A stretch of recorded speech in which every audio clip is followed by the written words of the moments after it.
Likes you better with glasses. Too bad. I like me better without them. Hey, pretty fans!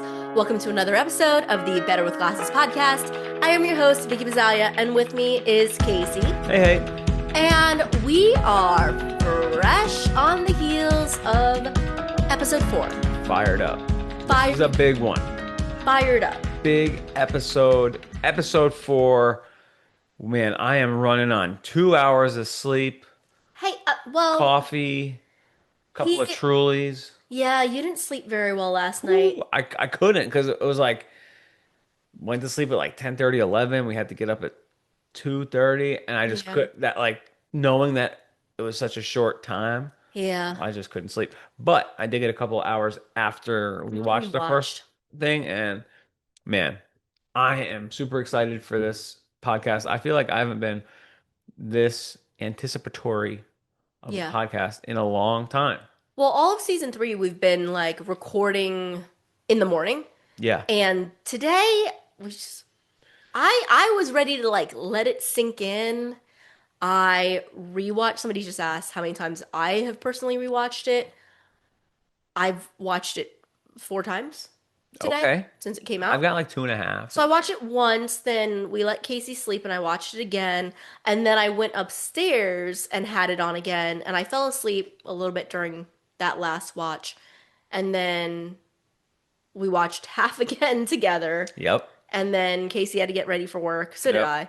And then we watched again. After when I got home from like 4.5. You know, I'm wearing a specific color for you. Casey came home from work and was like, I'm so excited to podcast. I'm going to go put on red. Do you know why? And I was like, because of Conrad. Because of Conrad. It's his new thing, guys. Yep. Well, you know, your boy is rising. Yeah. As we'll talk about in this episode. Well, he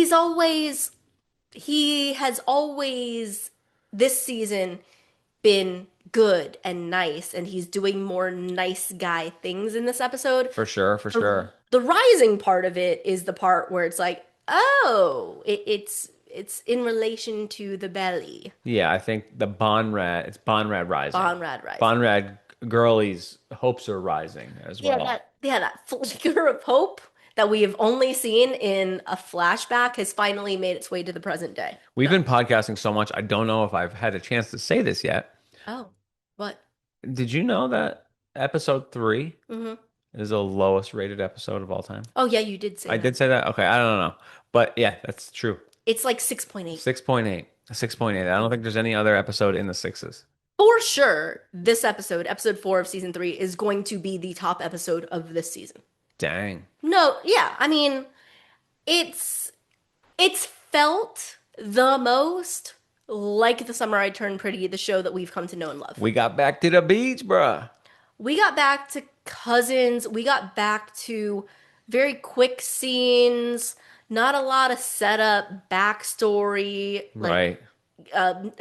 We're all caught up on the characters. When you do a 4-year time jump, in retrospect, I do like the way that The Summer I Turned Pretty took its time, because I've seen time jumps in shows before, and it's just kind of like, flip the switch, here they are now, and you don't get to know, you get to see who they are in that moment, but you don't get to know what it took to get them there. Sure. And, you know, if it all led to season 3, episode 4, which it did, I'm happy with it. Yeah. Which is kind of ironic because everyone was super in their feels and feeling super crummy. There were a lot of people who were like, I'm giving up on this show. I may not watch. They're like, I'll let the spoilers come out. And they're like, if I like enough of the scenes that get spoiled, then I'll go back and watch. And that's really interesting because what did I say? And I self-admitted, I'm like, ooh, Jenny played me like a fiddle. Jenny's just got the fans in the palm of her hand, and she can, do with you what she wants. But that's and this was a perfect example of it. Episode 4, there was a lot of I was talking setting you up for the takedown. Yeah, I was talking a lot this morning to my friend Red, who you know as Red Clovers. Here. And she's a writer, right? So like we were sitting there just kind of talking about Like, not just that I love the show, but how invested and interested I am in the storytelling of it, Yeah. in how Jenny can like manipulate our feelings backwards and forwards. Yeah. And all that anyone really wants is buzz, right? Like, that's the best thing when it comes to a show is like, yeah, you have a lot of feelings. It can't just point one direction because then it wouldn't be interesting. There wouldn't be a dynamic to it. There wouldn't be a real climactic plot. It has to feel gritty and tough and big and cinematic, and it's supposed to keep you on your toes. For sure. And if we believe that, then it is doing exactly what it's supposed to do, even if it doesn't give us the warm and fuzzies all the time. Yeah. So we're gonna get started on this episode. There is so much to talk about. This might be a long episode. Just Yeah. warning you. Right. Yeah. Right. So Before we dive in, let me say thank you to all the listeners. Yeah. You know, if it's your first time here, thank you guys so much. Anyone who has been listening, love you guys. Patreons, love you guys. People who are sending Vicky big comments on Instagram. I love it because it helps me work through my thoughts. Facts. Yeah. YouTube comments have been awesome.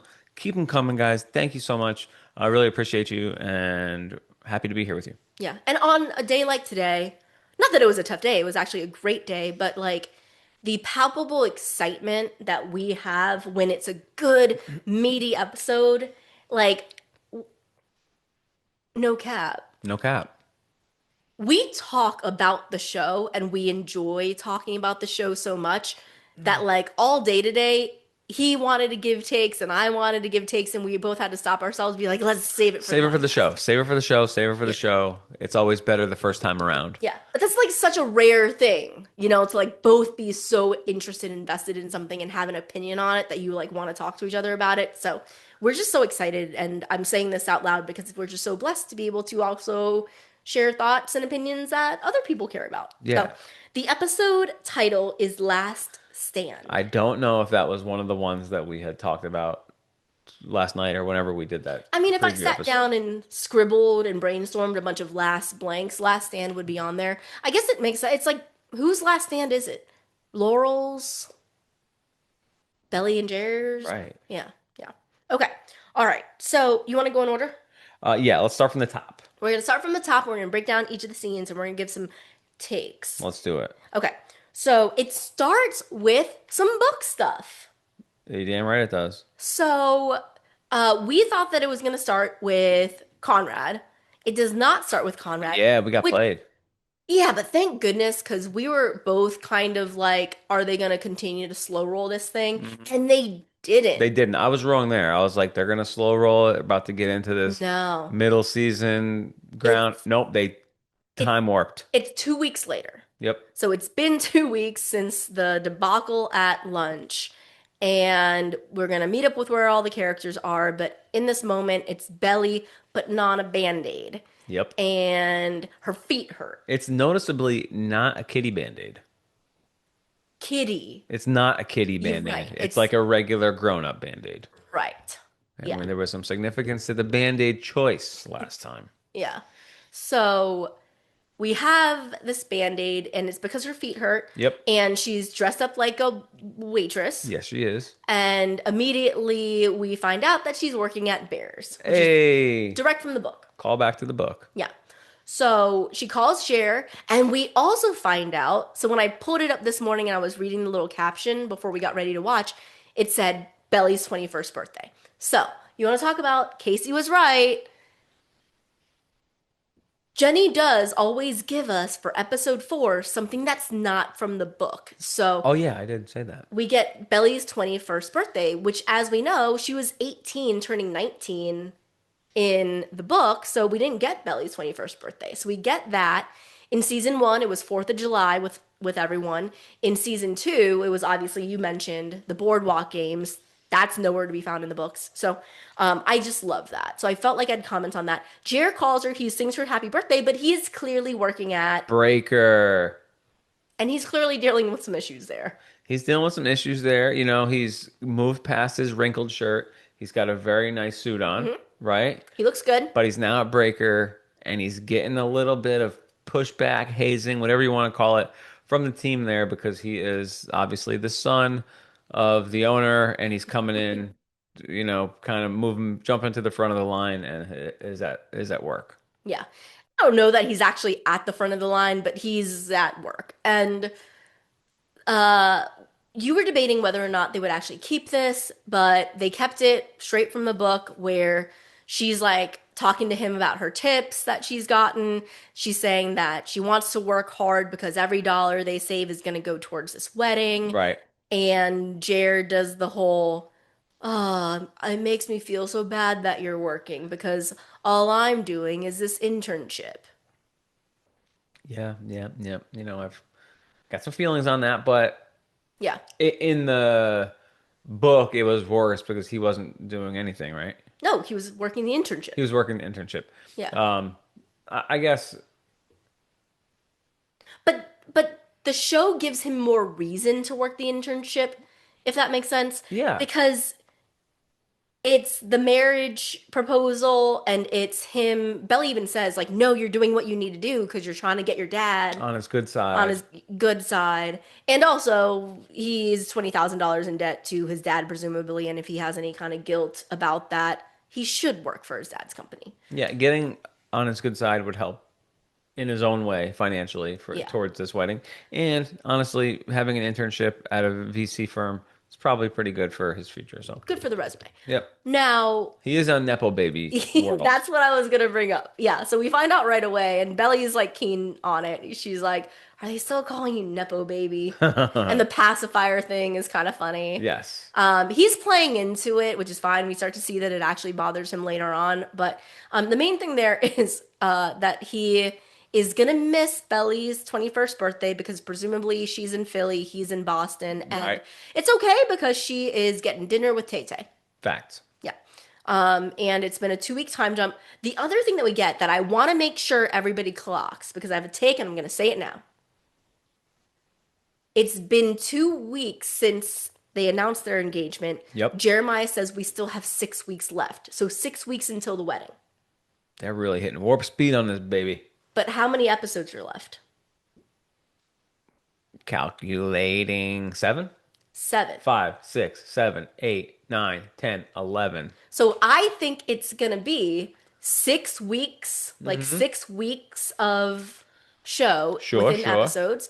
And then I think the finale is going to be that time jump. Whoa. Yeah. Okay. I love the take, babe. I love the so take. that would make sense. But anyway, and Belly actually says, she's like, yeah, I guess it just doesn't feel right because, I don't have my birthday in cousins or something. So, And he's like, I'll send you my stipend. You can get a couple of rum and cokes on me. yeah. So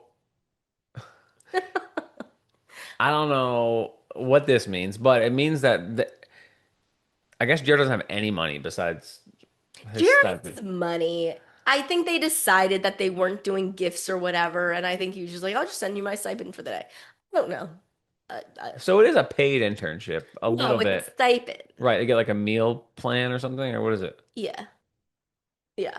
I tell you, in baseball, I probably told this story before, but in college they would give us like $14 per meal money. You didn't tell me that. So we would, if we had a double header that day, we'd get $28 cash to do whatever we wanted with, and Whoa. yeah. So that was like the stipend that we'd have, and we would just, get a couple things from the dollar menu and pocket that whatever's left, Pocket the rest. pocket the rest. Yep. I feel like a lot of people do that. That's why cash in birthday cards is such a huge thing. Yeah. Yeah. Get your own thing. Yeah, like here's some cash, just go nuts. Okay, so then we have Belly running downstairs. We thought, or I thought, that it was gonna launch immediately into Belly and Laurel not talking, being super. But it was a good vibe. It was like, and John was there. Can I say that I just wanted to jump through the screen and fix Belly's collar? Oh yeah, Because when you wear a tie and it gets rolled up in the back. yeah. Well, she was just getting ready in front of the mirror. I don't think she was like ready to go yet. I know. But it happens at work all the time, Yeah, When someone's got a little tie mess up, you just kind of fix it. fix the collar. Yep. Yeah. All right, so she runs downstairs, and immediately it's good vibes. So John's there. Did he spend the night? I don't know. Mickey Mouse is there also. Mickey Mouse pancakes are there. That's such a great little note. And they set up breakfast for the three of them. It's super cute. And Belly's like super excited. She is. What's your take on the pancakes? I would love someone to make me Mickey Mouse pancakes Damn, that's a call out right there. or dirt bombs. Oh, what? I don't even know what those are. Maybe that's something that comes up later in the episode. Are So you a fluffy pancake person or a skinny? fluffy. Okay. They were very fluffy. Yeah. Do you know how you get super fluffy pancakes? Um, Lots of oil. Lots of oil. No, I would have guessed like lots of milk. No, That's how you get fluffier scrambled eggs. that's true. Add some milk to it. Yeah. Okay. So she comes downstairs. They give her a bottle of wine that's from the year that she's born. Yep. It's a cute, like, joint gift because they're both there. And I think they said they've been saving it, right? Yeah, yeah, yeah. Well, you buy is the nice. wine in the year that you have your child, and then you wait 18, 20. Oh, no, not 18, 21 years. Okay. That's So, a good note. so they did that. I mean, obviously, they could have just bought wine from the year she was born. But she sits down, and she had already been talking to Jeremiah about it, about like, and he pushes her. He's like, hey, did you ask your mom yet about going dress shopping? She's like, no, not yet. So they go down, and I'm going to talk about it later, but Belly and Jer just kind of throw caution to the wind and take some pretty big swings to just kind of like check the temperature on how people are feeling about this wedding. And Belly takes her first swing. She's like, yeah, so I'm working the morning shift, and then I thought I was going to go dress shopping if you're free. Damn. And the Laurel, like, it's such good writing. Laurel, like, I can't. Oh, like, we can do a different day. Are you busy or are you just being polite here? Right. And then she's like, no, Belly, I can't. And then It dissolves quickly. it sours the room. Yep. And Belly leaves abruptly. Is there a reason why we're needing to get this wedding done in 6 weeks? No, I still don't understand that. So Laura will bring it up later, but I don't know why. I don't know why this summer. I don't know why they can't wait. You brought up a great point where it's like you can conceivably be engaged for years. There are people who are engaged for a year. There are people who take an entire year to save up and coordinate and plan their wedding. Right. So I do not understand. Was the initial thought like, let's get this done before Belly Paris? leaves? But that might not be it either. No idea. It's a good thing to It's very odd. write your comments in It's very strange. if you have any. Right? Because Gang. I'm calling us and others adults. Mm-hmm. Like, many adults will pick their wedding date based on venue availability, based on what days work best for the family. By the time they had told the family, they're like, oh, yeah, we're getting married in 2 months. What?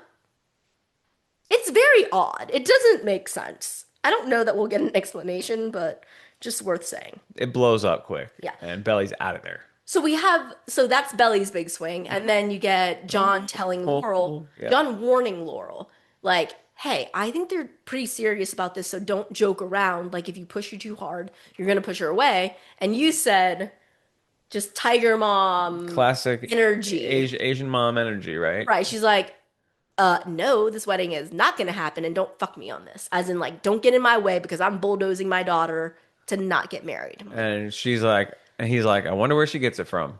Yeah. Because they're basically Stubborn, digging their heels in for sure. Yeah.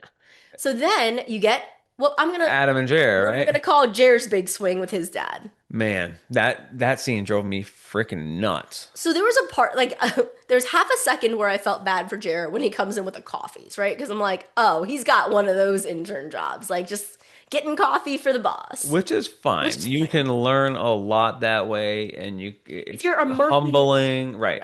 If you're there to be present and to be gracious and to soak up your surroundings. But it is so evident early on and very evident to Adam that he is not there for the right It's reasons. just checking a box, it seems. He's checking a box and he's trying to like weasel his way in Yeah. to his dad's good graces.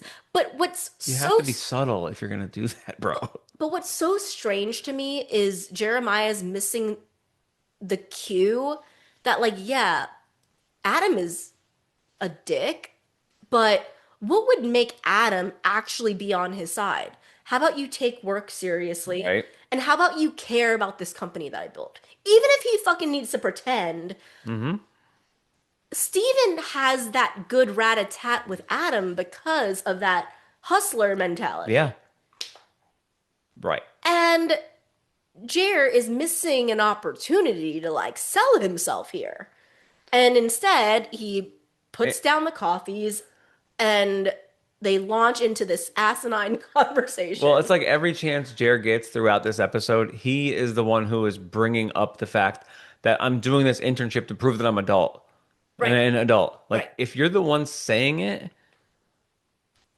Actions speak louder than words. right? It's like And why are you so outward with your intentions to like only be there for your own reason? it's like I'm just doing really I'm odd. doing this to show you that I'm an adult. And he says it like I felt like Odd. a bunch. And like if you're the one saying it, it's like giving yourself a nickname. It's like you just can't be the one to say it. Someone's got to say to you. Right, I love how adult you're being, right. but you know, Yeah. So, but there were some like key things from that. Like, he's also he also is jokey in a way that reminds Adam that he is unserious. well, he's like even if Adam was on board with the wedding, you still shouldn't be talking about the RSVPs and plus ones At, right. in that moment, especially this moment. It was not the time to be doing that. The entire office is kind of a buzz with like this There's a big company. client coming in, There's yeah. a big client coming in. Everyone's getting ready for it, and Jerry's like, "Oh, this is a good time to ask you. We're putting together the guest list. Do you want a plus one, Oh, Dad?" dude, Like, what? that drove me nuts. Yeah. Drove me And nuts. that's after he says, "Thank you, Dad, for this internship." And his dad takes a dig. Was like, "Yeah, lifeguarding won't work." Now they're gonna be a husband. Right. But then Jeremiah is like, "Well, Belly's favorite food is shin ramen." I'm like, "Yes, let's out the girl for being 20. There's nothing wrong with shin ramen. But now is not the time to remind your father that you're both in college." And he's missing the point. It's like Right. even if food is there's still other bills. Right. You need Right. to have security. You need to have Right. Not to mention he's giving Belly a key that belongs to his dad's house. Anyway, we'll get there.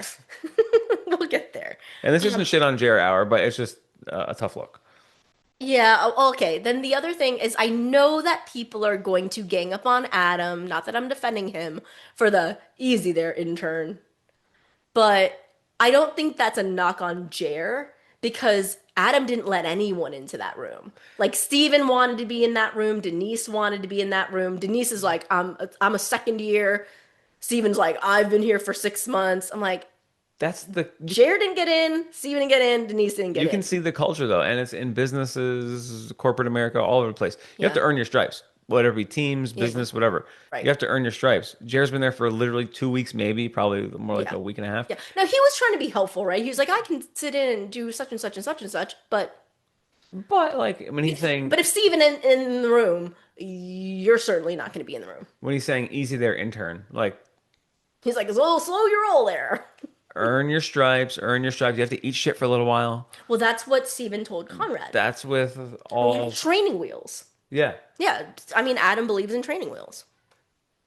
And a lot of companies do. Right, right. You know, you have to eat shit, Yeah, eat shit, earn your stripes, I and just then wanted to comment on that because I know people are going to bury Adam for that. He does a lot of bad shit, and specifically like putting down Jer. I didn't see that particular line as that. I just want to point that out. Now, then Jer is all distraught. He goes back down, sits down next to Steven, and they're all like planning everything. And Jer's just bitching. yeah, I'm not gonna go any further because I feel like I've The gone. hazing, Yeah, like I feel like he victimizes himself a little bit there. it woes me. Yeah. Very woes me when he is just admitted to the entire audience that he's only there for his own self-interest. But D Nice. Let's talk about D Nice for a second.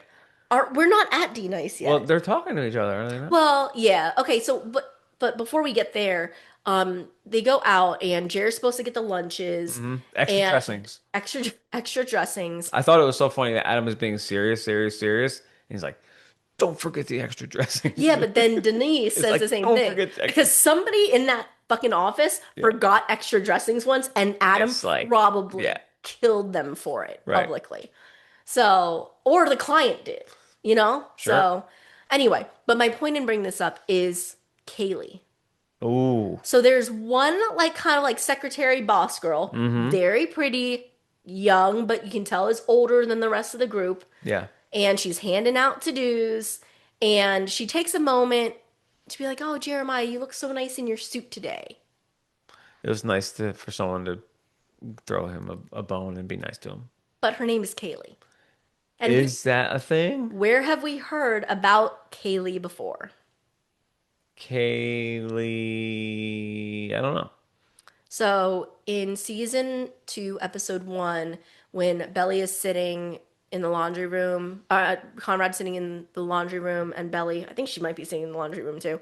They're talking on the phone, and it's when Belly and Conrad are talking about her friend cheating, and Conrad admits to her that he knew that Adam cheated with his secretary Kaylee. That's not the, oh, that for real? Yeah. For real, for While real? yeah, while Damn. Susanna had cancer.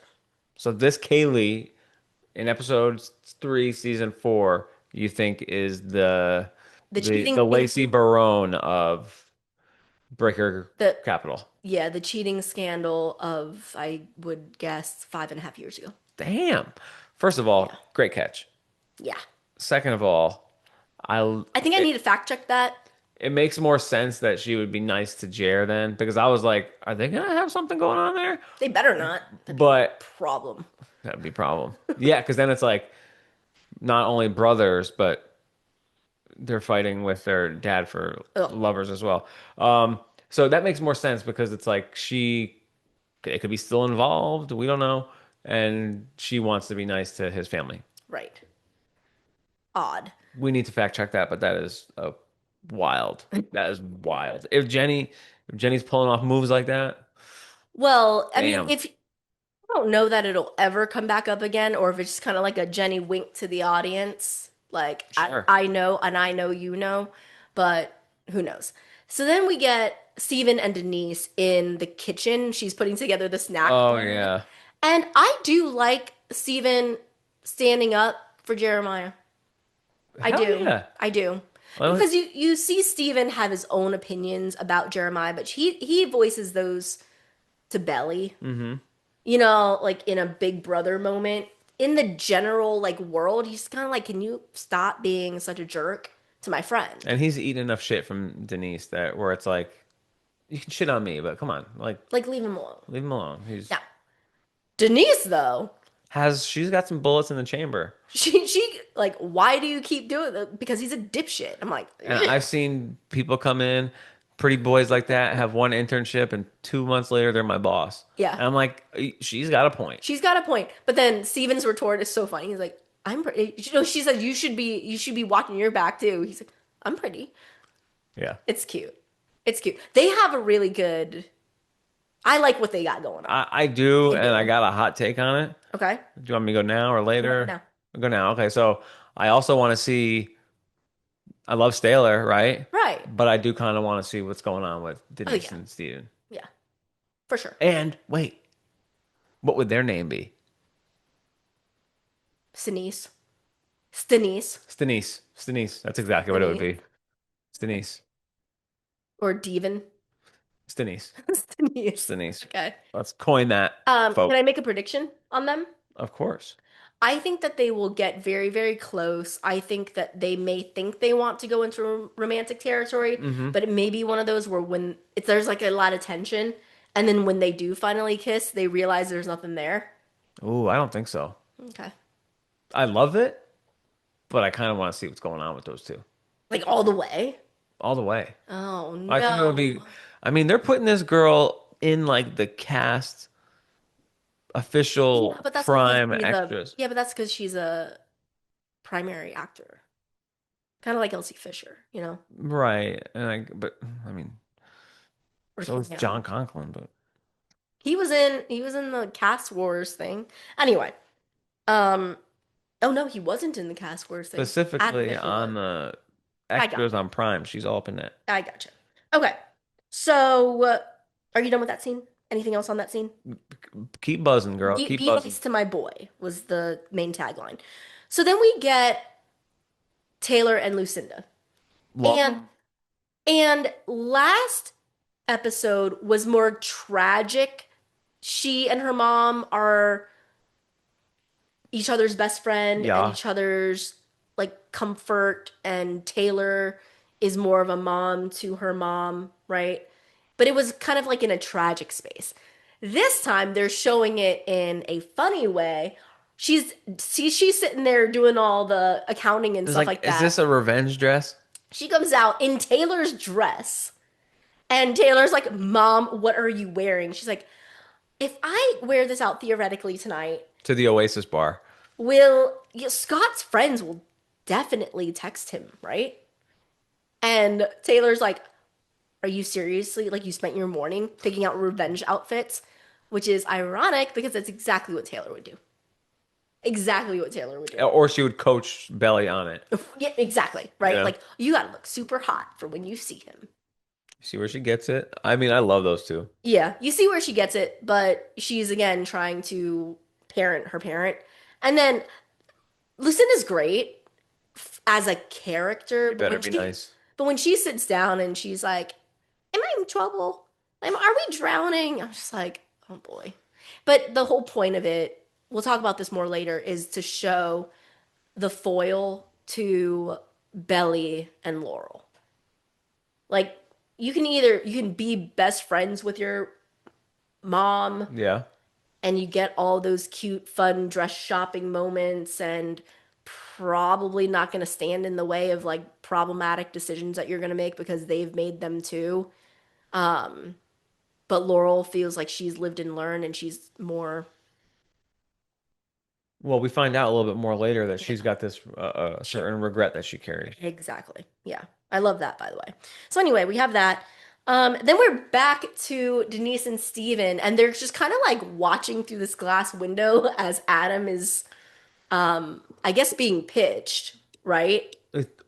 Is he offering? Because They they doing a want pity funding. offer. Yeah, They want funding. So I think he's giving him a pity offer. yeah, Like, so Adam is, I think, like, gonna offer him them right, money for the right. company. But what you find out is that Steven and Denise are actually on the same page about work. All Like smoke and mirrors. they both feel really strongly about it. And I didn't know the little thing about chips either. I do know that vending machine chips, they pump them with air and have 3 chips in them. As a chip connoisseur, I know this to be true. But I like Denise's little like she one ups him because he needs it sometimes. And she also did it in a cute way. Exactly. She was like, that was like some of the cutest stuff that we've seen from Denise yet. Yeah, she doesn't have Like, oh, didn't teach you that in Princeton? she doesn't have her soft layers out all the time, but here she did. But Steven is just dynamite again. He was like, oh, you remembered I went to Princeton. Cute. Yep, Yeah. there. Ba-be-da-ba-dip-ba-doo. But then Jared comes out because Jared's like in there pouring water for everyone. He comes out and they like use him. Oh, Jer as the mole. At that point, I wrote down as the best Jer we've gotten.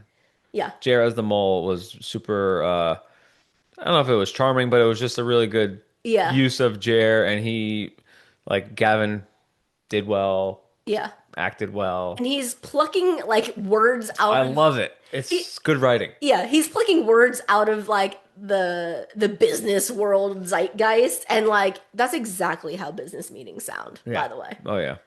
Like, oh, the deliverables and like this Yeah, and and the that. capacity issues, and Yeah. whatever. Just like Maximizing top efficiency of yeah, it's so funny.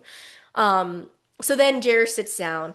This I want your take on this because there's a funny part where he's like, "Oh, my dad's such a dick." Steven, like, I'm sorry, is that a rhetorical question? It's yeah. like, well, I'm here showing him that I'm an adult, so it happened again. He mentions to Steven now. I'm here trying to act like an adult, and he won't give me a time of What day to more talk do I about have to do? what more do I have to do? And Steven's like, oh, no. Steven says, you're going to have to do a lot more than that. He's like what? Wait 10 years? Wait a Wait decade? a decade? A decade is funnier. Yeah. Wait a decade. Um, and Steven starts giving him a little bit of shit, and then Jared comes in, charm offensive as usual. It's like the main skill in Jeremiah's bag is like, oh well, I gotta talk to Conrad still, but I was gonna ask you to be co-best men. What? So somebody asked me this, and I want your honest take on it. Steven and Taylor obviously both have their own strong opinions about the wedding that they've voiced. But when push comes to shove, the best man maid of honor thing, they were like both like, "Oh, out with that. Yeah, like I'm excited for you now." Are they just like excited and giving up on their principles, or are they just kind of Listen, like, "It's at, not my place because Laurel will take care of at that." 22, the idea of a huge party weekend would Enough. have trumped everything. So I'm with them. Yeah. Yeah, my take on it is that like they've already voiced their opinions and they don't need to go OD because the parents are already parenting, you know? Right. Like is it necessary to like gang up on them even more? Right. So, anyway, but now Steven has officially agreed to be best man. And then what? What we didn't talk about is dress shopping. So Oh while yeah, Lucinda yeah, and yeah. Taylor are, doing their finances or whatever, Belly calls from Bears. She's clearly very distraught, but she's given up on the fact that Laurel's going to take her shopping for her dress. So Taylor's mom goes with them. It's the perfect trio. Is it? I mean, For the for the scene. scene. For the, yeah, but Like not Belly doesn't think so. Like not for Belly. I almost feel bad for Taylor and her mom because they are like super excited for this whole situation, and Belly's like giving them like four No, out of 10 energy. no energy. But she's honest about it. Like at one point, she's like, "Can we just find the dress?" And, it's sad. It's sad because Taylor's mom is there and Yeah. participating, but Taylor's being very like judgy of mom. I get this way when I'm with my mom. I'm like, sometimes I'm just like, roll my eyes and I'm like, stop doing that or like that, whatever. But she's doing that and it's so realistic. But Belly watches it and Belly's like, at least she's here. And it's like I love Lucinda. Like if you've known her for 22 years, Right. you know her. Like this is what she does. Like Yeah, this is who she I is. feel about my dad, right? Like I get that way with my dad. But like Sure. but yeah, but like people who it's like that's what I expect that from him, so I'm not like surprised or shocked or Yeah. But it does make Belly feel some kind of way that her mom's not there. And she's shopping for her wedding dress very clearly in a prom store. they took out some of the book stuff that we had mentioned a little bit. Yeah. But They the didn't need scene it. worked great, didn't need it. Lucinda had some good lines. Yeah. Because the comedy of it came more from Lucinda. Right. Like Taylor like opens the dress rack and she sees her mom. Her mom waves and she like closes it right away. Yeah. She's like, I can send her to Lululemon. She'll be there for like Right. 2 hours. Okay. So And then Lucinda's like, okay, bossy the cow. right. And then the trashy wedding dress, Oh like all yeah. that stuff was really And good. her mom shopping for her own personal like side Yeah. dresses. Yeah. Like, what is this? It's like I'm multitasking. Yeah. Right. This woman who's in debt and about to lose her business. We saw our friend Caroline. Yes, we did. Our friend Caroline is looking at dresses behind them. And checking out at the register behind them. Yes, we met Caroline when we were extras. She was a scene partner of mine, and we all hit it off. And she's the best. And shout out to Caroline and Matt and the family. Love you guys. Love you. Okay. But then we get the sad part that brought a little teeny tiny tear to my eye. A teeny tiny tear. So it was just so reminiscent of when Belly was doing it Oh. in season one with Susanna and Laurel, which was like, that's who she wants to be there with. And she's had that moment, but then you have Taylor and Taylor's mom sitting there. Belly is coming out in a prom dress, and they're making fun of it, but then Belly's kind of like disheartened. She's kind of like, should we give up? You knew it was coming. I knew it was Like the coming. first watch, she's like, the next one is gonna be The one. the blah blah blah, and the way they did it, and the first watch, um, the fact that Taylor gets emotional, and then what's her face, Hmm. Lucinda pulls out her phone, and I'm like, I could feel the emotion in the Oh, scene okay. personally. Did you cry? I don't cry, but I get like Emotional. a well, Oh, you know. well. Yeah. I felt Taylor's Well, well. because Taylor was kind of like choked up. She was choked up, Because which Belly was choked like, me up. yeah, Belly was like, It's too simple, right?" She's like, "I think I like it, but it's too simple." And Taylor was like, "It's you," which hurts Belly a little bit in retrospect because her mom would know it's her. She says it later on in the episode, but it's just sad. So she gets the stress, and they're checking out, and Belly cancels plans for dinner because she's sad and wants to She be says alone. she's working, but she's not. She wants to be alone. So is right after that? Yeah, right after that is crying Belly. Crying belly, phone call, Jer belly. Yeah. I don't have a whole lot to say on that one, but It's just sad. right. I think Jared did a nice job of being there for her from far away. Yeah, he zips over. Yeah, we'll get there. Okay. Before he zips over, then we can go past the scene pretty quickly, but then we have Chinese food and Aperol spritz Oh, for I wrote that. Or sangria, we're not sure exactly what. Lucinda and Tay Tay.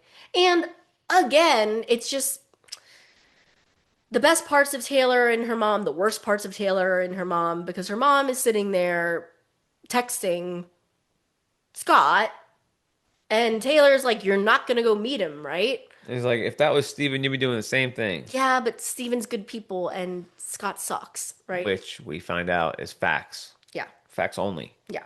So there's that. And then you get the scene that we all knew was coming because it was in the trailer, where it's Belly's birthday. So now we know why. It's Belly's birthday. She called Jer crying on her birthday.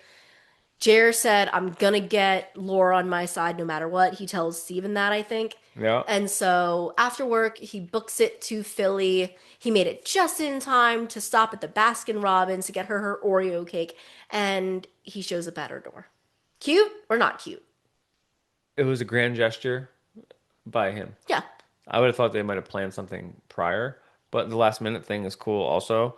And he delivered. Yeah. Boston to Philly. Guess how long? Mm, 4 hours. 5 hours. 5 hours. It's about right. Yeah. That's a big drive. That is a big drive. He wouldn't have made it. I think Baskin Robbins closes at like 9. Maybe he got out at like 3:30. Leaving work early. I'm just kidding. Okay. Um, so he gets there, and it's cute because he gives her cake. Belly has a sweet tooth, so the cake's for her. And she goes, "Flowers too?" He's like, "No, these are for my future mother-in-law." That part was cute. Good writing. Yeah. And then, of course, Laurel comes down. Like, who are you talking to this late? It's awkward, but the part from the book that I love is okay, but first, group hug. Didn't do shit, but Mm, I did like it as yeah. well. Yeah. I was expecting it from the book, but So, Laurel is not to be effed with right oh now. my gosh. So she kind of has this look on her face from the beginning, like, "I didn't want to do it right now, but since you guys are asking for it, let's sit down." And she's got the shorter hair. She's just like all tuned She's up for all a business. fight, man. She's all business. So they sit down, and Jared goes first. Should we break? There's just so many. It's I can't even reconcile it in my brain because on the one hand, yes, surface level, if you choose not to think too deeply about it, which I am not able to not do, but if you just take it surface level, everything that he says about him and Belly and how much he loves her is very sweet. It's very She's my person. it's very nice. Yeah. The troubling part is that now he said it to Belly, he said it to Redbird, he said it to Laurel now. Mm-hmm. That he is so I was going to use the word obsessed, but it's almost like this desperation to keep Belly forever and always is because he says she picks me Yeah. and because she was basically my person, my replacement for comfort and affection after my mom died. And this is the third person that he's said that to, kind of like the whole like I'm doing why this. I'm doing this because of whatever. And I'm like, on the one hand, it's very self-aware, but on the other hand, it's sort of problematic and talks to the codependence of their relationship, It is a great kind of roadmap for why it might be better if they wait till they're older so they can really find out who they are as people. who they are as people. Like to Conrad's uh, point in season one, like you can't be all right with yourself until you're, you can't be all Yeah. there for someone else till you're all right with yourself. Sage advice from Cleveland. Never, you can't go wrong with that. You know what Yeah. I'm saying? Yeah. You should be able to. I've struggled with it before. Like you got to be able to be alone, Mm-hmm. be by yourself, enjoy your own company before you can, Be you with know, someone. be with someone. Be with someone fully as your true authentic self. So, and it's interesting. I think we're going to hear in the Conrad episode, the And I don't Conrad, know if they're not that, but it's just like he's kind of putting out those vibes. those are the vibes, right? Yeah. Again, surface level, yes, they are in love. It's great. But the fact that it's come out this way a couple of times now and they're just kind of like clinging to this thing and the urgency of it all that still doesn't make sense in my mind, like those are the things that Laurel is clocking. Like those are the things she's picking up on where she's like, you're going to, it's a mistake. You can't see that right now, but it is. And then where Laurel enters the chat right on the heels of Jeremiah saying, my mom would want this. Ooh, that one, I think Like, we've all had high school relationships where you're like, when you're in high school, you think that relationship is gonna last gonna last forever. forever, Yeah. right? And this isn't necessarily high school, but it's not too far off. Um, but yeah, throwing the Susanna stuff, especially at Laurel, like you Laurel might be it. able to get away with that shit to like Redbird or to someone else, Yeah. but to Laurel, it's like I'm gonna check you on that because she's dead and we don't know what she would want. Yeah, so let's not use that against me right now because I'm Right. here and Belly's my daughter. hmm Do you think if it's this would never happen, but do you think if it was Conrad, it changes anything? Not while Belly's still in college. Okay. No. Okay. Yeah. I don't think so either. I'm just throwing out random I shit. don't think so either, but Conrad knows that. Oh, show Conrad, I have no clue. Book Conrad, when he's doing his narration, is like, yeah, I mean, of course I expect that. Laurel wouldn't be like, yeah, marry my Very 18-year-old much. 18-year-old daughter. Yeah. So, anyway. So Laurel is very upset, but what I love about what's different about this scene and how it plays differently than in the book is when Belly storms upstairs, well, I guess Laurel goes upstairs first and then Belly comes up and they have that argument in the hallway. That's a really good like Belly's like, why are you doing this to us very selfishly? And Laurel's like, you think I want to do this? Like, you think I wanted to embarrass Jeremiah that way in front of you? Like, you put me in a tough spot and I reacted. It's like when you would ask your mom if your friend could sleep over when he's right there, Yes. Yeah. you know? And if you catch your mom on a bad night, you're Ooh. catching it regardless, whether it's publicly or privately. But if Right. you catch them on a bad night, it's public. Yeah, And it's now like you're embarrassed. and like she doesn't want to have to be a jerk in front of your friend, but you're putting Her in that position. right. So it's like, why'd you make me do that? Yeah. This fucked up situation is why you're making me do this. I didn't want to have to do this. Yeah. But this is the first time that Laurel gets to spit out what she wants to Belly. Like Jeremiah aside, she's like, "You're a child. You can't know that you want to be with someone for the rest of your life if you don't even know who you are yet." And Jer's hearing all of this. Yeah. And Belly just doesn't believe it. She's like, "No, I know who I am and I know what I want." I'm like, "Okay, well, We'll see about that. So then Belly storms off. Shoulder shrug.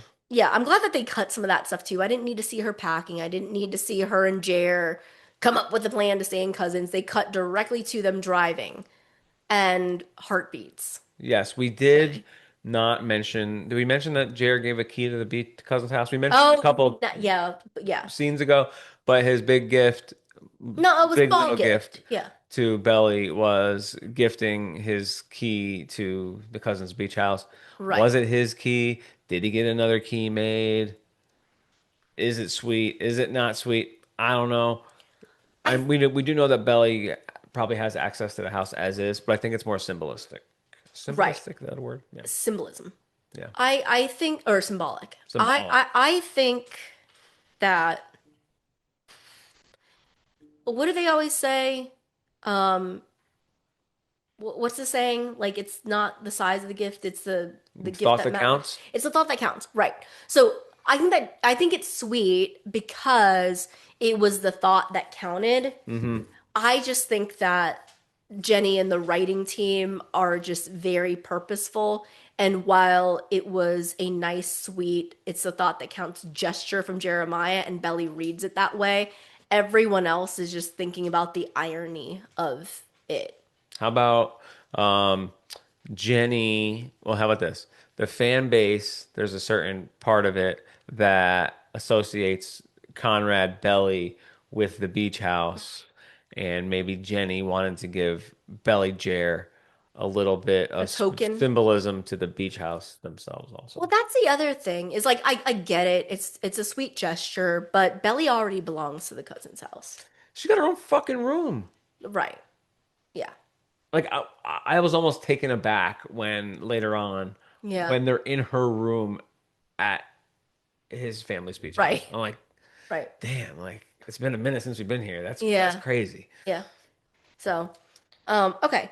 The song Oh, I yeah, cut you yeah. off. I'm sorry to cut It's you off. by Jose Gonzalez. Yes, love Jose Gonzalez. He did the soundtrack to Secret Life of Walter Mitty, and when I was a long, long time ago, in a way crummier place than I am now, I love that movie and I love that soundtrack, and that dude is super talented. Jose Gonzalez, Jose Gonzalez, yeah. Heartbeats is also the song from the, I think, final scene of One Tree Hill season 4. And they win like the basketball championship. All this confetti is falling and that song plays. It's really nice. Do you want to sing it for us? No. Um, so I love that song. Belly's not crying on the drive there. She's driving with Jeremiah, not separately. So that part is different from the book. But this is the part where I kind of was like, okay, we still haven't seen Conrad. Casey was watching me watch this damn episode. Like, Oh, is she okay? give her something. Is she okay? Where is he? How many minutes are we into this episode? And when I saw they were already driving to Cousins, I had to take a pause and I was like, wait. And I did the X-ray. pause. I did the pause thing to see how many minutes were left. And it freaking said Chris Briney.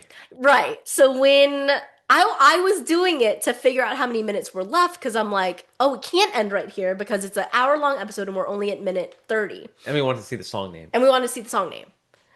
But I did it and then it said that Chris Bryant and I think I squealed. You did. I think I was like, oh, I was just like, please give this girl something come. to hang on to. And it still doesn't, like, we're gonna keep going, but it still doesn't happen, still doesn't happen. And I'm like, hun, they're gonna give you guys the last couple minutes of this episode. I could feel it. Yeah. So it's at minute 29 when this happens. And this is what I've wanted. Like, I have wanted the triangle. I have wanted Conrad, Belly, Jer in the same room talking. And we've gotten through 3.5 episodes and we haven't gotten that. You're right. A sliver at the dining room table, but that was with the whole crew. That was with everyone. So, but the way that they shot it was every Brilliant. every time they do the like Conrad sees Belly, Belly sees Conrad thing, they've done it so many times this season already. It is kind of like the world stands still. Okay, okay, okay. I For the believe you for sure, for sure. But this scene was a perfect example of Jenny holding the fan base and knowing exactly what she's doing. describe. No, Describe. I know what you're talking Okay. about, but I'd love to hear. So this my dogs are trying to get in. So the scene opens and you could see the front side of the couch with Belly and Jer laying kind of in her lap, Hmm. but below the top of the couch. Right. Okay. And then it goes to Belly from the backside where you can see just her. You can't see what's Hmm. below Jared on the backside. Then you see Conrad across the room, and it's like Pretty. blurry, and she's sleeping, and it's almost like a dream.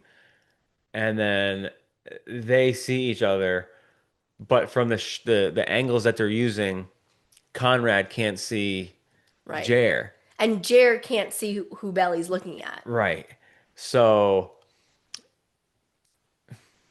It's it awesome. allows them to have that moment without Jer being there, even though Jer is there. No, it's brilliant. It's brilliant. And but And it allows this conversation to happen, which is why she has yeah. it's so specifically shot just for this. And it's also how we've talked about this. Like Belly and Jeremiah, they've had a lot of scenes together at this point. There's a lot of dialogue, there's a lot of kissing, touching. It's A lot of touching. a lot, a lot. But Is it? Are you done with it? but no, I'm just commenting on it. But Lola said this that for Conrad and Belly, until there's dialogue, there's just a lot of like how they look at each other. And what's so interesting about when they see each other is like it's kind of like they think they stole a moment. Well, fucking Conrad's ready to steal a whole bunch of goddamn moments, Right. and he's walking over like he's about to Confesses love to confess her. his love to her, and then Jared pops his head up, and Right. like it's clear as It's day. You see, bro, but it's like like how like change up. if you look at Lola play that scene and just watch her, it goes from am I dreaming? Is that him? To Conrad, that is you. To then Cher pops his head up, and there's like an ounce of like disappointment that that moment is over. It's like so beautifully done because she does it in the span of like maybe 15 seconds. And it's awesome. But then Jer's like, what the fuck, Conrad? Like, you've been here this whole time. You couldn't let anybody know. I've been texting you. It's almost like she gets caught in these scenes that she can't control. Yeah. But in the times that she can control herself, she's like still locked in with Jer super tight. Yeah. But there's these instances where it's like almost subconscious or like And it take her like emotions take her, yeah. and it's not like a conscious choice. I don't know. Yeah. But, and then Conrad he white lies, right? He's just like, yeah, I have a lot of stuff going on. It's nice to like take a break. And then Belly does this like look. Like she kind of like gives him this look like, I don't believe you. Like there's Yeah, something else going on, but it's not my problem anymore, so I'm just gonna leave it at that. I really felt for Conrad in this scene, especially the first time, because it was very much like I can't go anywhere, and Oh, yeah. you know, like He couldn't escape. he couldn't escape. That's how I felt for Conrad. It was like I wrote it was Connie's hideout. Um, he was trying to get away and he couldn't. Um, and you can kind of see there was hope when he didn't know Jared was there. And Yeah. then when Jared and them were there, it's kind of like he's putting on a really good front, Yeah. but the hope is crumbling a little bit Yeah. behind those eyes. I know. Poor guy. I Poor felt guy. bad for him. I mean, it's what he said he escaped, right? When he said that he tried to be there at 4th of July. Yeah. And he was pretending, and then he was like, it just made him feel icky to be in the same room with her and watch them be cute. Yes, that's facts. I do have to give Jer some points here Oh yeah. because Homeboy, we were under the impression that he hadn't called Conrad, or like, Yeah. but Conrad is the one that's avoiding Jer. Right. So brother points for Jer, Right. who's been trying to contact Conrad, Right. and I'm not gonna ding Conrad for not answering him. Maybe shoot a text, bro. Whatever. But But I don't. I he was think trying he. to hide out. Well, yeah, he didn't want them to know that he was still there. And Agnes, oh, we skipped the Agnes scene, but Agnes straight up was like, "How is it going hiding on the East Coast?" And then she's like, "You got That's you." when they're on the run, so that's after. Yeah, that's right. Right. Oh yeah, we haven't quite gotten there Yeah. yet. But um, anything else to say about that interaction? What is with no. Oh well, yeah, right. No. So that is actually what is What? next, I think. Does it immediately then go to I missed that part. Does it immediately go to Belly and Jer up in her room talking out whether or not she should actually stay in Conrad's big secret? Or does it go to Conrad and Agnes? I'm not sure, but what we have seen is that Conrad's got a new running routine. Right. He was running in California. He's running now. I think it's good for his mental health. You're damn right it is. Running is so good for your mental health. It's so, so good. He was supposed to go out for a run, and then he saw them, and Jer's like, "Can we talk?" And he's like, "Let me go for this run first, cause." And I think he's like he's choosing himself first, and he's like, "Let me go for this run, cause I have to like decompress everything that just happened within the last 30 seconds."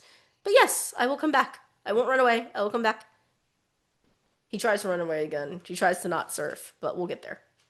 Yeah. So then Belly and Jeremiah go upstairs, and they're kind of like they are kind of like little kids. They're like, "Oh my gosh, what's happening? What's going on?" Yeah, like what the fuck was that? Like they certainly weren't expecting to see Conrad, who they think is in California, Right. in their kitchen. Yeah. So then Belly immediately is like, "Should I still stay here?" And Jer's kind of confused. He's like, "Yeah, why not?" What do you feel about that? Does Belly have some like built-in like that's my ex-boyfriend? Yeah, I think so. Jared's apparently just like But Jer is also yeah. like, well, he'll be gone soon. Like he's supposed to book a plane ticket back. He's no, neither of them, even Conrad at this point, are not thinking that he's gonna be there for 6 weeks leading up to the wedding. Right? Right. So I think for all of them, it's just kind of like, yeah, whatever, stay there. But the belly, like, yeah, well, clearly he's here for this big Conrad dramatic problem. yeah, Conrad dramatic secret This is the start of the ridicule. and we have a lot more of this to go, Ugh. which has gives me this like little feeling, right? And part of the belly chair is having this common enemy, Yeah, right. right? I had a friend and he was in a relationship with this girl, probably still is, and they worked because they had common enemies. Huh. And that was like the basis of their relationship is like all their like a lot of conversation came from it and it gave them something to rally together against. Hmm. And the amount of kind of behind the scenes, it's not quite shit talking, but a little bit. It is shit talking. Belly Jer versus Conrad It's is a lot. it's a lot. It's a lot. So like maybe that's something that they lean on together to like But is it help them through the ridiculousness of the situation that they're in. rude? I mean, he's not. They make fun of him as like the old man, but he's like 1 year, 2 years, like Right, right. The thing that I don't like about it is she says that and he's like, "Oh, like who am I to understand Conrad's choices?" And it just felt very season 1 when it was like, "I don't know what's going on with him." You know? hmm Like, "Oh, who don't ask me to explain that jerk. Like who knows? He's been moping all day. Why are you acting so different?" Like I'm like, "How are we back there now?" Like, So for season one, he had his mom's stuff on his mind. Season two, the house was getting sold. So I guess they're just like he's pigeonholed into this like stereotype with them of like he's always got some shit. yeah. He's always got something driving him nuts, and like that's just kind of rad. Not thinking, not thinking that Season one was mom, season two was house, and season three is the fact that you guys are getting married. Yeah. And I get it. He's distanced himself from them. So maybe there's some of that. That's the reason for it. But um, you know, they don't know him. Nobody knows him really. Like maybe Belly does in those like intimate moments that they have where he's being himself. She's very clearly being herself. I do not think she's certainly not being the Belly we need and want her to be. Apologize if you can hear our dogs. Okay, She's take like it. Well, okay. We're back. We took a brief little halftime there to get our girls straightened out. our girls being our The dogs. dogs, yeah, they saw some dogs outside and we're going crazy. Yeah. So, Refilled my coffee too. and I got a little bevy We're coming in strong into the second half of this podcast. because second half is Conrad Fisher has entered the chat. Whoa. Whoa. So where was I? They were debating whether or not Belly would stay in Cousins, and she goes through this whole long list of people that she could stay with, and Jer's like, no, just stay here. Because, and it makes sense, because if they're planning a wedding or they want to be near each other, like Boston to Cousins is way better than Boston to Philly. Here, here. So, and they think that Conrad is leaving in 2 days. Haha, joke's on them. So then we get a little bit of Conrad's backstory and the last 2 weeks. So he's on his run.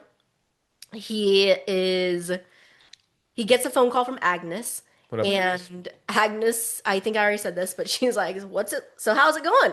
Hiding on the East Coast." He's like, "I'll be back soon." Oh, it's going that well. Yep.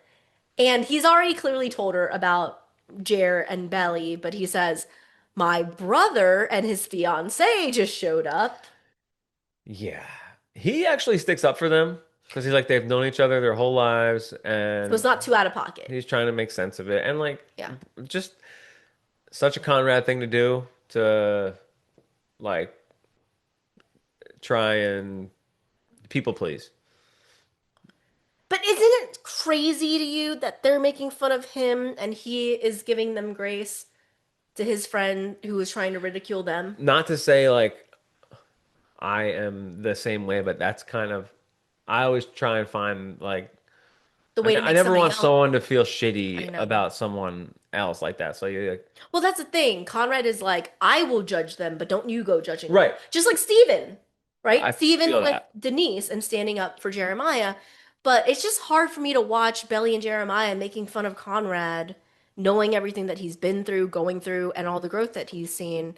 And as soon as Agnes thinks that she's going to get on Conrad's good side by like Burying them. gaining up on them, he's like, well, no. I should have seen this coming, and he blames himself. There's a whole mess of shit in there that we'll unpack next episode, I'm certain. But yes. But then she says, well, book it back here because you got the position. But it seems like kind of like an unofficial position because there's no start date. She's just like, well, let me know when you're back. Or maybe it's not even supposed to start until later, but she's just expecting him to come back because he lives there. Right. So that kind of leaves that up in the air. So we do get Agnes, and we get to hear a little bit of that.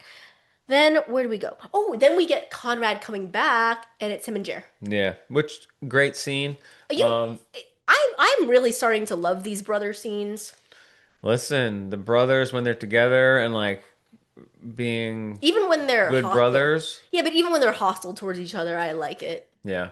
So Jer's hosing off his surfboard, and credit to Jer, he fucking calls Conrad out. He's like, "Listen, you ducked my phone calls for 2 weeks, and now you can't go surfing with me. Come on." And Conrad is like, "Damn, bro, you're right. Let me go get my wetsuit. We gonna get out on them waves." I like Conrad in that scene. Yeah. You know he doesn't want to, and he does anyway. So he's like, okay, let's go, let's do it. Oh, when he woke up that morning, he certainly wasn't thinking he'd be surfing with his brother. You know, he probably had this like Right. whole plan of Yeah. old Yeah, man that's Conrad stuff to do. old man Conrad. So then they're out on the ocean, and this is different than the book. In the book, just to remind everyone, it was Conrad saying, I asked Jer to go out surfing because I wanted to get him alone because I wanted to find out what the fuck was going on. That is not the tenor of the scene. Right. And then they get out there and Conrad is the one that's like, so how's Laurel taking it? Shitty. How's Adam taking it? Shitty. And then he says, well, if they're against it, maybe you shouldn't do it. It's kind of ridiculous. So, What? so the way we get there is different, but I feel like it's more believable the way that we get there because, and I think I said this on the quick reaction, is they are being very assumptive. It's like because Conrad's not in tears, because he's not lashing out, they're just like, oh, he must be okay with it. That was easy. It's Yeah. kind of like how they both choose to treat it now. Yeah. So he's like, okay, well, here's a big question. Like, you'll be my best man, right? Co-best man. Co-best man. And just a brief pause that Conrad gives or the look that he gives after Jeremiah's been torn down. Like he's been shut off by Laurel, he's been shut off by Adam. Mm-hmm. He just can't take it anymore, I don't think. So like Conrad's brief moment of hesitation, Jer's like, what the fuck? Well, no one is kind of, Backing him. yeah. What'd you expect? But yeah, Conrad it does not hide his emotions well in that moment. In Jer's mind, it's like, why are you ganging up? Why are you teaming with Dad? You never team with Dad. Yeah. Like, and it's like, listen, if Dad and Laurel and me are thinking this is a bad idea, maybe Which he this explains. isn't right. He does explain it. Yeah. Maybe it is. Like, look at it from another angle, bro. Yeah. Um, Now when you think about it, it's kind of ridiculous. yeah. So the one thing that I thought of is like when I was 21, how old is Jer? 21. 21. I would never like 22? picture my perfect wedding day. Mm-hmm. So to hear him be like, I don't want you sitting next to me on my wedding day if you're just faking it. So maybe Jer really does have a picture of what his Wedding? big day looks like, you know? Maybe. But I think it's also kind of like you see Belly later on text her dad like I know mom's not coming, but can you please walk me down the aisle? Like there are certain things that you pick up on as you're growing up from weddings. And Sure. what weddings are supposed to be and look like. So, Yeah. yeah. So, that was that. Now we get so tough. It's tough on rewatches. It doesn't make I mean, it's one of those tough watches. It's not cringe, so I It's will watch it. it's different. It's fucking weird, bruh. It's It's different. It's the Jer Belly pool. It's almost like a Sixth Sense kind of thing. It's kind of like Invasion of the Body Snatchers. And I say it's like a Sixth Sense thing because like you might think I'm grasping here, but Belly is overacting. She is. But not like as a choice of overacting. Like her Like, her actual character is like overselling it to Jer, I think so. right? I think so. And it's like Like like wait, what do you mean? yeah, and And it's she just like, pops up out of the pool like and then the way it ends with like it's like she's like OD being there for him. yeah, and I feel like She's jumping in to show that like how dare that Conrad? He sucks. You're right. Like we're a united front like you said. And I'm like it's overacty. and they're like so maybe they're being told that they're not so grown up and they're too young that they're kind of leaning into the immaturity Right. of it, almost like wearing it as a badge of honor. Like we're We're just some little kids, Yeah. and he's that big Stanford medical student, Stanford medical student. big grown up at Stanford Medical School. It's almost like an overcorrection. I wrote overcorrection. It's a total overcorrection because Belly knows in her heart of hearts that Jer has this inferiority thing. They've already had fights about it. Yes, He's brought it up. He's been like, "Oh, you just think I'm stupid and dumb and not serious, and I'm not a med student, straight A student."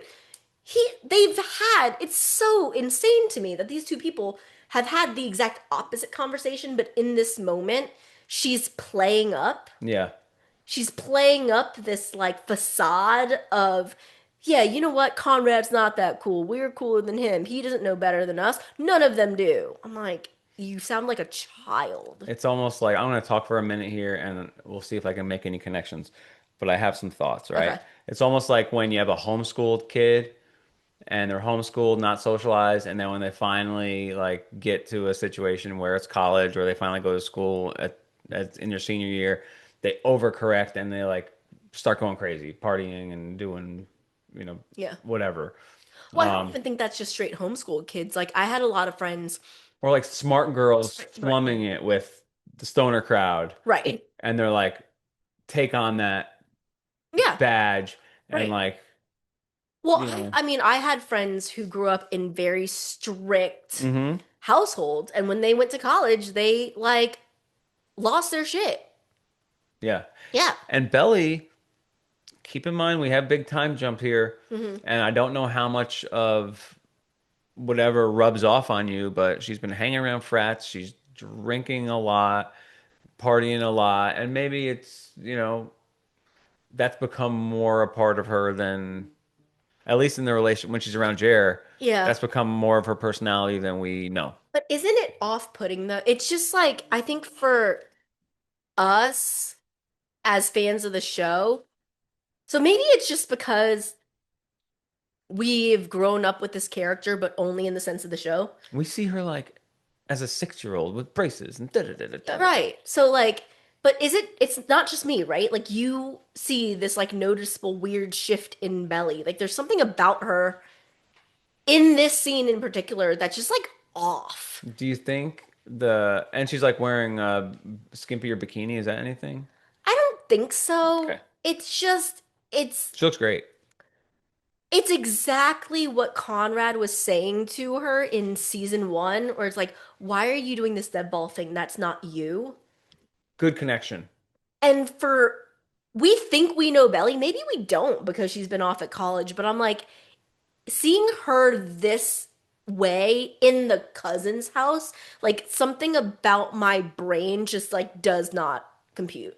And It just doesn't feel like that's the real her. she could go out. That's a good way of putting it. Like she could go do whatever she wants and like live your life. Everyone kind of did that in their 20s and partied and went like had fun. Yeah.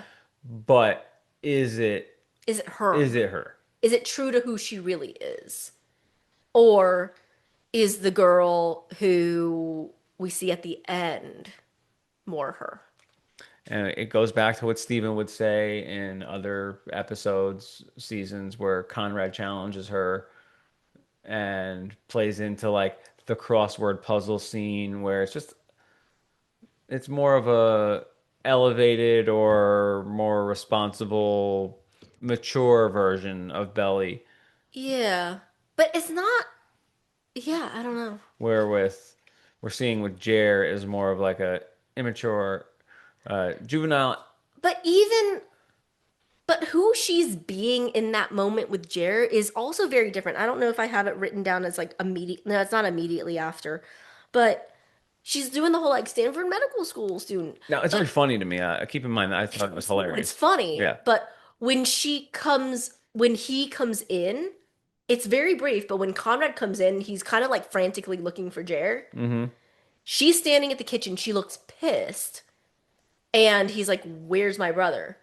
And she's like, I don't know, but I heard that you think what we're doing is ridiculous. But her tone is back. Like the way she's talking to him is very similar to the fight they had in season 1, episode 2. Like you spent your Saturday night Mm. ruining my first date for fun or whatever. It's that same tone, but it's her. She's like not overacting. She's not being playful. She's just kind of like, bro, you really told him that what we're doing is ridiculous? And ridiculous is the key word. there'll be more of that as we move on. But Obviously. ridiculous is the key word. And for my Word of the day. eagle-eared listeners and watchers, when Belly jumps out of the pool and her back's turned, you can hear the volume and audio change a little bit. And you can see her jaw isn't moving. Yeah, it's a dub. Oh, yeah. It's definitely something that was probably done in In post. post-production, I would say, where she says, "I can't believe he did that," or something like that. But her mouth's not facing she's not facing the camera, and it sounds a little different. I feel like you can tell. Yeah. And we have that happen with our podcast all the time, where if we have to put something in, and we're like, we can tell it wasn't recorded in the same space, you know? Yeah. Yeah. It was more back in the early days when we had to do that, Yeah. but I feel like I heard a little difference there. Oh, yeah, that happened for sure. So then we have the Conklins. So now we have John Jimmy Bone. barging in on Laurel because he got the text from Belly like, "Hey, sorry I had to leave Philly without saying bye to you. I'm in Cousins." John bringing the heat. John is bringing the heat. Now, I love them because he challenges her, like he calls her out immediately on her bullshit, and she kind of breaks down. She breaks down. She's like, why? She's kind of like, why is everyone attacking me? I don't want any of this. I didn't ask for any of this, but I'm put in this tough spot. And yeah, I'm going to stand my ground because I have strong feelings about this. Yeah. And John, in this moment, shows a little bit of his insecurities too, because he just keeps reverting back to you can't support it because they're young and you think that you made a mistake marrying me. And Laurel, I love this part. Laurel's like, it is not about you. It's not about Jeremiah. It is about Belly. It is about me. It is about I got married too young. I didn't find myself. I became a mother and a wife before I became my own person. And that's a very, very important lesson, I would say, and a very meaningful. And she's right, you know? She is. Like we think we know everything when we're young, and we really don't know anything. No. And Your brains aren't even fully developed. like we probably all should have listened to our parents a little bit more. But this is a time where like she's right. Yeah. She's right. Yeah. And everybody is on their own trajectory. You Yeah. know, like people can find themselves, quote unquote, While being in a relationship or married. or can find themselves at all different ages. So I'm not like, oh, you can't be 20 and have found yourself yet. But the odds of finding yourself while you're still in college are just, And married. yeah. And Laurel's also had like the counter argument may be she's had this kind of fear ever since the first day of college where she was like, I love Jeremiah, but Oh, yeah. make sure you find yourself. Right. Like da da da da da. So this is like her worst nightmare probably. Yeah. Yeah. So, so we have that scene. Anything else you want to say about that scene? I don't know where we go next, but there's some banging scenes coming up. Then we have Steven and, Sunday scene. huh? Is it the Sunday scene? What is the Sunday scene? Oh, where D Nice comes in on a Sunday. Oh, yeah. That's the Okay, next yeah. scene. Yeah. Yes. So do you want to kick it off? Well, I'm just gonna say, do you know where the nickname D Nice comes from? Because that's what Steven calls Denise. SNL. Not SNL. It's from Key and Peele. Oh, Great Key and Peele sketch. I thought it was on SNL. Watch it on YouTube. No, it's hilarious. Oh, okay. But it's like the substitute teacher. Some of our listeners are gonna know what I'm talking about. It's the Aaron sketch. Yeah. It's hilarious. but Aaron, Where D D Nice. Nice? Where D Nice at? Anyway, so she comes in. She looks great. I love, and he calls it out. Like, he's like, oh, look at you in your casual clothes. But she looks great. Like, jeans, t-shirt, like, hair not all slicked. She looks great. And Steven's in there working. Look at him. Yeah, That's going to get on Denise's good side. they're He's building something. he's in there working, and she's like, oh, I'm not working. I forgot my laptop. But then they start having a conversation again about who they think that, you know, Adam should be funding or who Breaker should be funding. And they're on the same page again. So we have that. And then what happens there? So in that same day, Steven will definitely have a conversation with Taylor. What happens next? But I have I think I have the ridiculous and speed scene before them Belly on the Jer. float, Yes. on the pool float, Yep. which is one of the biggest, most important scenes of the whole episode, I would say. Why? Because first of all, it's the common enemy thing that I was talking about. Yeah. Jer They're and not Belly. drinking. It's funny. It's hilarious. I laughed. I like it, but you still got to feel bad for Conrad, who's upstairs listening to it all. And while he's booking It's his flight back to Stanford, because he's like, this is terrible. And he's like being responsible, and he knows he's right too, yeah. but he's getting clowned by his brother and his ex-girlfriend. And it's just, is there a worse feeling out there? Right. And hearing people make fun of you is The word. the worst. I mean, it's yes. It is objectively funny. Ridiculous. It is objectively funny. It happens, right? Like you just get in the spiral where you end up talking about someone behind their back and like whatever. The hard part is that you know how deeply Belly truly does care about Conrad. So again, is she doing it just to placate Jer? Because she's the one who brings it up. They're like sitting there drinking. She's like, "Hey Jer, guess what? You're ridiculous." And then they go back and forth on it. And I don't know if it was just by itself and we didn't see that Conrad was up in his room listening in on this bullshit. Would it feel better to me? Yeah. Like I just feel like there's nothing wrong with Banter, not their banter. shit. Yeah. It's just like having the way the show is framed with the other brother. It I just don't like that it's three separate places now, hmm right? Like g big dramatic secret Conrad for and medical school. Stanford Medical School and now this. I'm like, why are we being so mean to him? Like And I don't understand. well, there's also another one which could be even the like another dig where eventually he's like, I'm sorry I have to leave you here with the old man. Yeah, right. That yeah. Where it's like it reminds me of It's just a little OD. It's it reminds a me little over the top. it reminds me of I think it was Stanford also, but this is a deep cut. Four Christmases, Vince Vaughn, he's like done well for himself, and he goes back to his hometown and he meets his brothers who are like all living in a trailer. And the one brother is like, da da da da da, you had to, sorry, they didn't teach you that at Stanford. And Vince Vaughn's like, yeah, dude, hilarious. Make fun of me for getting a good education. Yeah. You know, so it kind of reminds me of that, where it's like, you guys are clowning me for being responsible, It's having this like accolade, da da da da. Da. But just that's what we all should be striving for. get that, but that's not the real Belly. Why is she doing this? I have no idea. Is it because she Maybe it feels makes Jer feel, but she makes she's making Jared feel better, but maybe she is convincing herself that she's not in love with him? I don't know what is going on. It's just very troubling to there is a me. it's a very tricky episode, and I know that we could. It sounds like we could be being tough on the relationship, but it's a very tricky episode that brings up a lot of Emotions.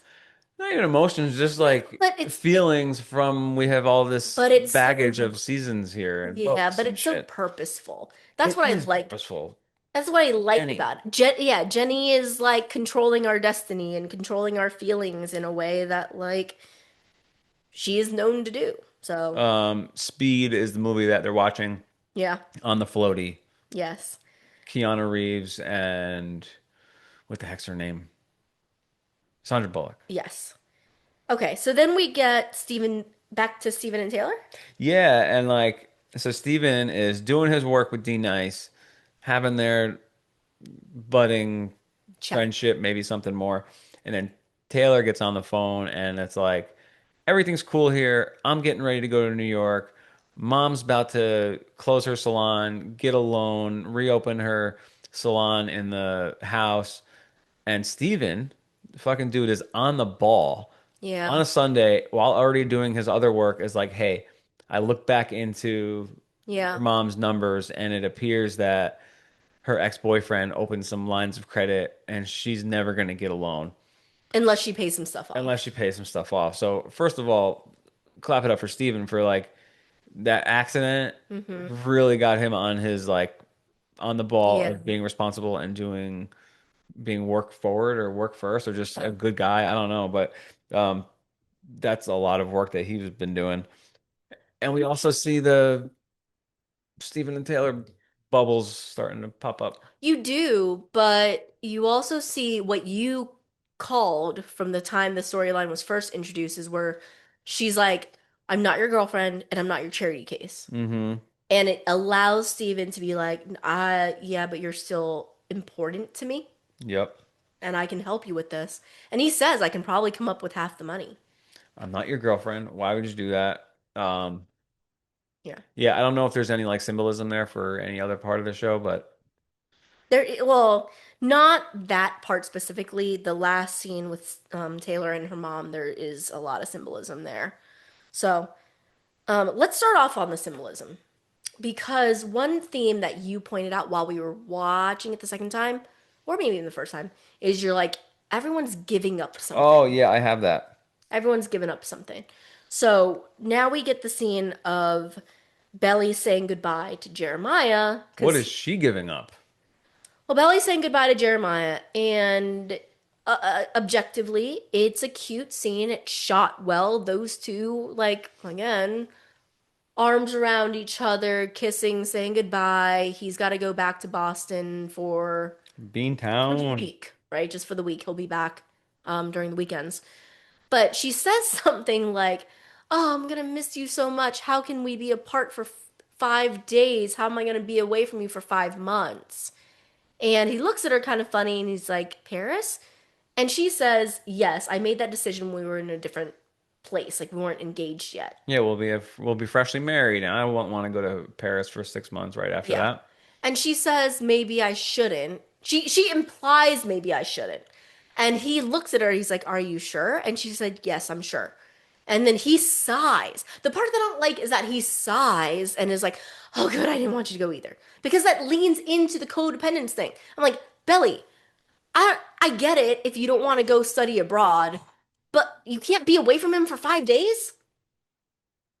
5 days? 5 days and you're worried about 5 months and newlywed stuff and he's like thrilled that she's not It's going. just another reason why they shouldn't be getting married right now. Like Well, I can understand getting married and not wanting to be apart for 5 months, but but I want her to have she the should have life. that I experience. want her to have the experience. So that's why they shouldn't be getting married right now. Like another reason. Yeah, Like you get married, you shouldn't want to go away for 5 months. right. But this is like a key part of her development as a person Yeah. to go experience new things, develop her career, build her life, da da da da da. So it's like you can be engaged and be in Paris, that would work.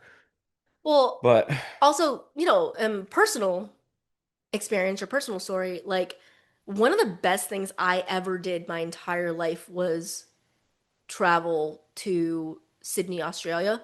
I'm mentioning this because right now Lola, Rain, and Jenny are in Sydney doing press, but I booked myself a vacation by myself with no one else to Sydney, Australia.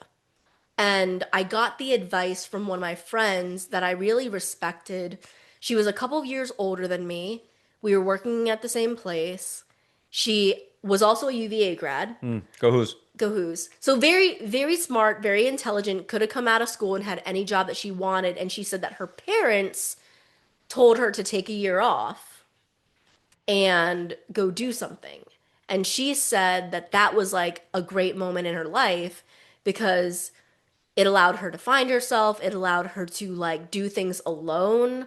It allowed her to get outside of her comfort zone and make new friends. And she decided to just go to, I forget where it was, but she went to some other country. Mm-hmm. No job. This is like UVA, like type A personality, like Conrad style, like needs everything, or like Mortal Steven, everything organized, lined up, right? Like ready to go. And she's like, no, I took my parents' advice And I went and I did that, and I didn't have a job, and I got there and I found a job, and her job was like teaching English, right, to like these kids. And so I took that advice and I went to Sydney, Australia all by myself. And like to this day, I'm like, I'm totally a more confident, different human being because of that experience. And it's like also a point of pride Sure. because when I tell people that, they're like, how did you do that? Like, I could never do that. And then I think, like, let's pay it forward. Like, I'll challenge you to go do that. Like, everybody can do that. Right. And yeah, so because of that and that experience and the lessons learned, I just, She's 21. Like it makes so much sense. yeah, It yeah, makes so much sense. It should be what she wants to do. But yeah, she's giving up something because she thinks it's gonna yeah, help. yeah. So now, Should I go through the other people who are giving up stuff? yeah, we'll get to those seasons. Oh, there's more. Yeah. Yeah. So now we finally, I don't know how many minutes in, like 45 minutes into the episode now. Now I see the Belly I know and love. Jer's gone, and Hmm. it's almost like she can settle in and just be herself, which Yeah. is weird to say. So now you get introspective Belly.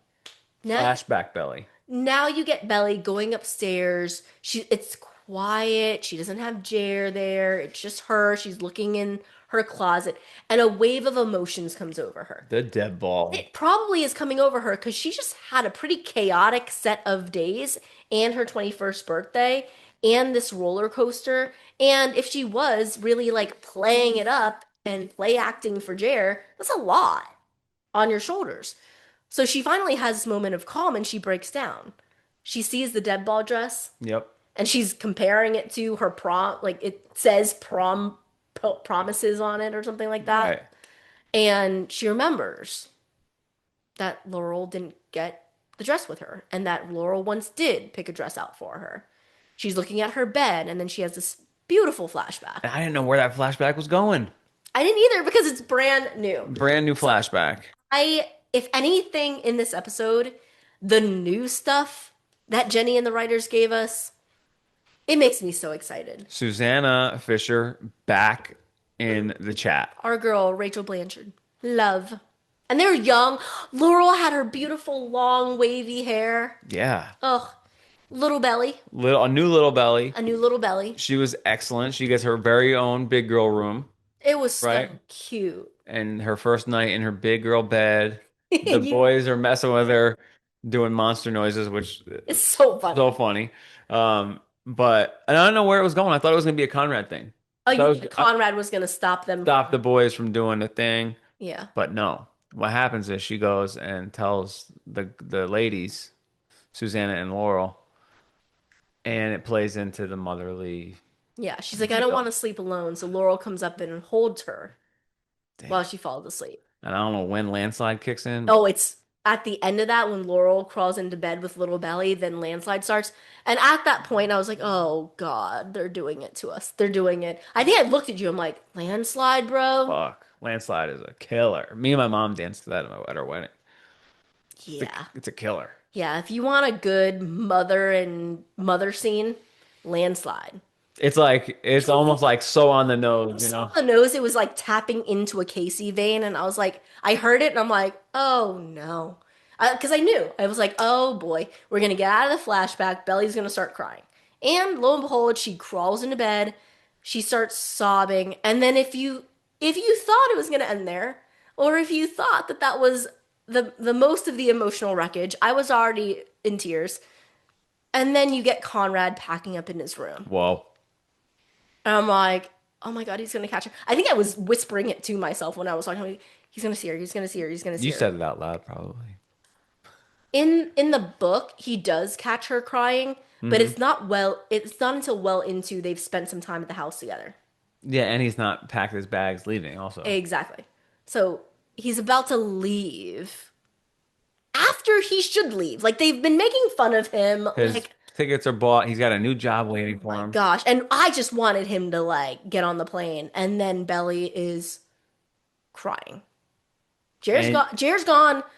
Belly has come down from whatever fake What does Sky call it? Like medically induced happiness. Yeah. Whatever medically induced happiness Belly was on. She's come down from that. She's bawling her eyes out by herself in her childhood cousin's room.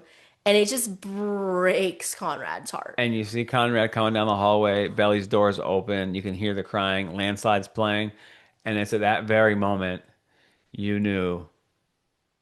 This man's about to wreck all of his plans. I was thinking that Jenny knows exactly what she's doing. They're like, oh, there goes Jenny again. We are going to I mean, not crush souls, uplift spirits. yeah, but also like uplift spirits towards Belly and Conrad, but also so heartbreaking for Conrad and Belly separately. It's crazy. And but I told you, Chris's acting, the he puts his hand on the door like he's gonna interrupt or say Right. something or go in there and comfort her. And there's like a little pullback from that, and then he doesn't do that. And then he kind of leans in, and then Hits his head on the door, hits his head on the head on the door, and then he kind of almost like sighs and rolls his eyes, as in like you already know what decision he's made. Like without having to say anything, no narration, no commentary, you're like, you know that he is just gonna go back to his room, unpack his bag, like nothing ever happened. And it is the absolute biggest outward display or the biggest move that Conrad makes in the to this point in the entire series. That I would agree. Look at you go. It's the biggest move he makes yet. Nothing is bigger. Dead ball, not as big. Yeah. Coming to the rescue, the dead ball, not as big. This is, I'm going to risk my own Everything. wellness and my own like potential climbing the ranks because I have this like love for this person. Love for this person, and I might not get anything out of it. Right. It's unconditional. Unconditional. So And she doesn't know, she will find out.